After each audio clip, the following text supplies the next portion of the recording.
Turns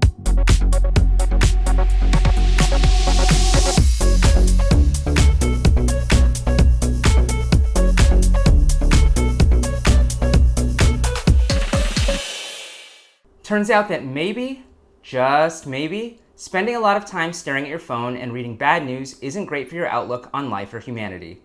That's the finding of a recent study published in the Journal of Computers and Human Behavior Reports, which linked doomscrolling to existential anxiety, despair, distrust, and suspicion of others. Now, there's been a broader debate about the impact of smartphones and social media on mental health, especially the mental health of young people.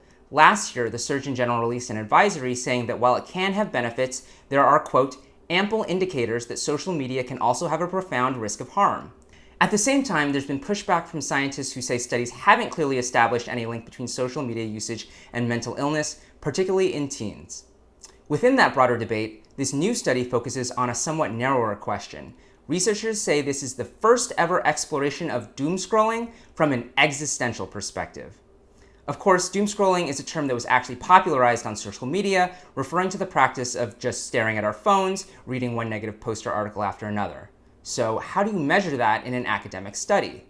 Turns out there's something called the social media doomscrolling scale, which seeks to measure whether individuals prefer negative over positive news by asking them to rate their agreement with statements like, I have the urge to view more and more negative content on social media. And then in this study, respondents were also given the existential anxiety questionnaire, where they rated statements like, I often think that the things that were once important in life are empty. So this study involved 800 university students in the United States and Iran trying to measure the impact of doomscrolling in two different cultures. It found that doomscrolling was connected to existential anxiety in both populations and also with misanthropy, namely hatred and distrust of humanity, in the Iranian respondents. Now, there are limitations to the study, as the researchers acknowledged. For one thing, the students in the study might not be representative of the larger population. For another, you can't draw a clear relationship of cause and effect. Maybe doomscrolling makes people feel depressed and anxious, but maybe feeling depressed and anxious makes people doomscroll, or maybe it's both. Regardless, we can probably expect more research and more debate about all of this, and in the meantime, it's not a bad idea to pay attention to how your own online usage affects your emotions. We'll see you tomorrow.